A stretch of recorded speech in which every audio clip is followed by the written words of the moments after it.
मोदी सरकार नहीं चाहती कि पिछड़े वर्ग के छात्र डॉक्टर बने। अखिलेश से लेकर सोनिया गांधी के सवाल पर मोदी सरकार बहरी क्यों?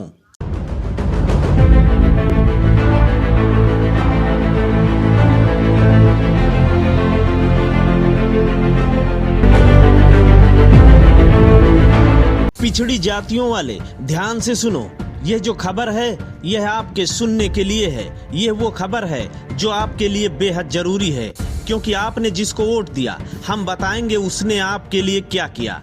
इन दिनों नीट यानी नेशनल एलिजिबिलिटी एंट्रेंस टेस्ट पर पिछड़ी जातियों के आरक्षण का मुद्दा तेजी से गूंज रहा है, और गूंज इसलिए रहा है कि मोदी सरकार ने पिछड़ी जातियों के आरक्षण को दिए बिना ही नीट की परीक्षा का ऐलान कर दिया।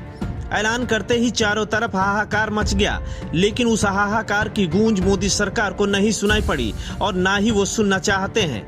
बिना आरक्षण के परीक्षा होगी तो जाहिर सी बात है पिछड़ी जातियों के डॉक्टर भी कम होंगे।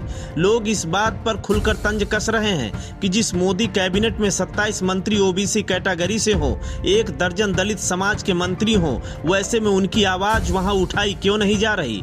कैबिनेट मंत्रियों की बात करें तो भूपेंद्र यादव जो ओबीसी कैटेगरी के हैं, उत्तर प्रदेश से अनुप्रिया पटेल जो ओबीसी समाज से हैं, पंकज चौधरी जो ओबीसी समाज से हैं, कौशल किशोर जो दलित समाज से हैं। ये तो चंद चेहरे हैं, जबकि हैं तो और भी रणबांकुरे जो संसद में जिंदाबाद मुर्दाबाद के नारे लगाते हैं, लेकिन जब हक और अधिकार की बात आती है तो मुंह में दही जम जाता है।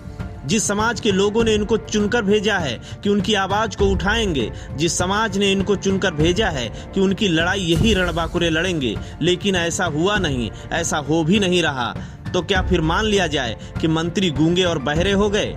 आजाद समाज पार्टी के राष्ट्रीय अध्यक्ष चंद्रशेखर आजाद रावण ने इस मामले पर सरकार को एक पत्र लिखा, और उस पत्र में लिखा कि ओबीसी आरक्षण राज्य स्तर पर लागू किया जाए और आबादी के अनुपात में आरक्षण बढ़ाया जाए। बिहार सरकार में नेता प्रतिपक्ष पूर्व उप मुख्यमंत्री तेजस्वी यादव ने ट्वीट करके सरकार से सवाल पूछा कि आखिर सरकार पिछड़ी जातियों से इतनी नफरत करती क्यों है। उत्तर प्रदेश के पूर्व मुख्यमंत्री अखिलेश यादव ने भी इस मामले में सरकार से सवाल पूछा। सिर्फ इतना ही नहीं, कांग्रेस की सुप्रीमो सोनिया गांधी ने वीडियो बनाकर देश के छात्रों को संबोधित भी कर दिया, और साथ ही ये सरकार को चेताया भी कि छात्रों की आवाज को सरकार सुने, उसे नजरअंदाज न करे। देश के 31 राज्यों में इस मामले पर हाहाकार मचा पड़ा है, लेकिन अगर उत्तर प्रदेश की अकेले बात करें तो यहाँ पर लगभग 76 रजिस्टर्ड ओबीसी जातियां हैं, जिनमें साहू, सुनार, नाई, यादव, लोहार, मौर्य, विश्वकर्मा, चौरसिया और कुर्मी प्रमुख हैं, जिन्हें राजनीतिक नजरिए से भी बेहद निर्णायक माना जाता है। लेकिन अगर सरकार ने इस मामले पर चुप्पी साधी तो आने वाले 2022 के चुनाव में उत्तर प्रदेश में यह एक चुनावी मुद्दा बन सकता है। Bureau report, Ashok Kumar Yadav, INF Uttar Pradesh.